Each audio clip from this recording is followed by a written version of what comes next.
Hey guys, I Saw Bear here, and today I'll be talking about the update 0.6 for the game Foxhole.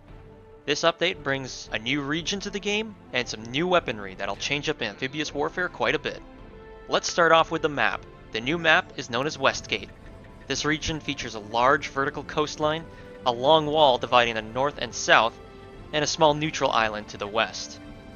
As you can see by the map, and as the devs have said, this is probably the most balanced map in terms of design in the game so far. The wall in the center of the map is definitely going to be an area of high contention, and at the coastline edge of that wall is a new world structure, the Keep.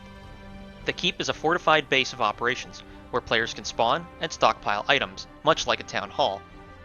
The Keep must be constructed using a construction vehicle, and it costs 400 refined materials to build. This structure, however, is exclusive to Westgate for now. Further down the road, this may lead to implementation of map-specific structures, such as the Keep on Westgate.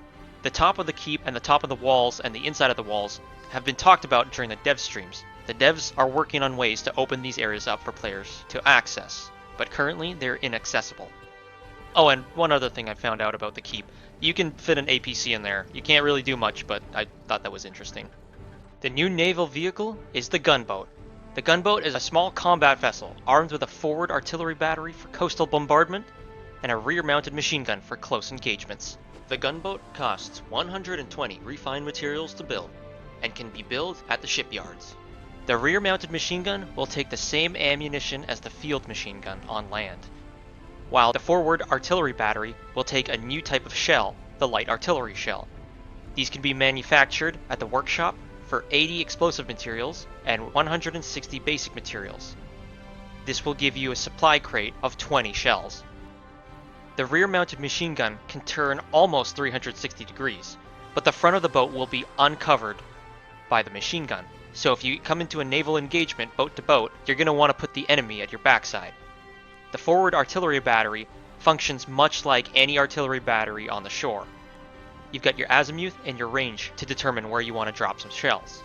This will hopefully make amphibious assaults a lot more bearable for the infantry, and a little more exciting for the defenders. The Gunboat also comes with ample storage space, and a decent amount of surface area for infantry to walk on while it's driving, much like all the other naval vehicles so far. And of course the light artillery shells, much like all other artillery shells in the game, will stack inside of the vehicle's inventory. Some gameplay features and changes include: there's a new set of modifiers for the weekly wargames. The 3 modifiers this week are the supply lines, which means that defensive structures can be built anywhere, but they will now require garrison supplies.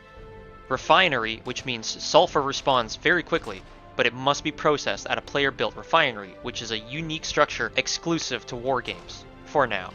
And Beachhead, where barges can lower their ramps at any location on the beach.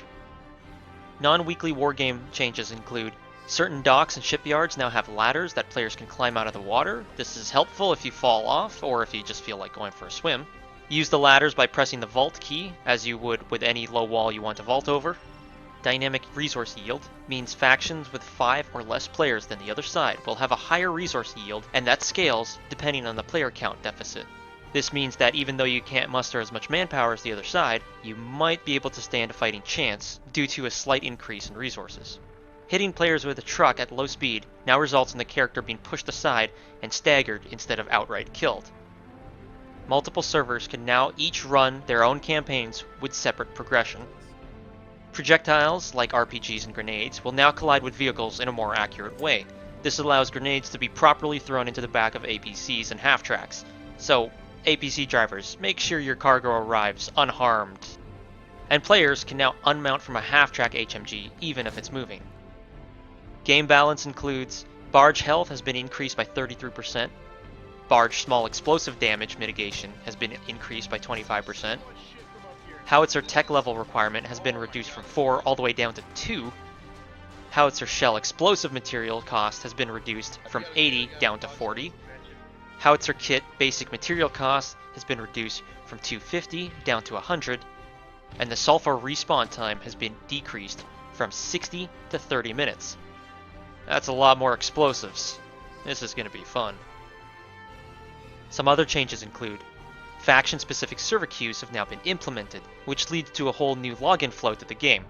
Campaign map screen is now shown after the player clicks Join Server, and the faction selection happens before attempting to connect to a server.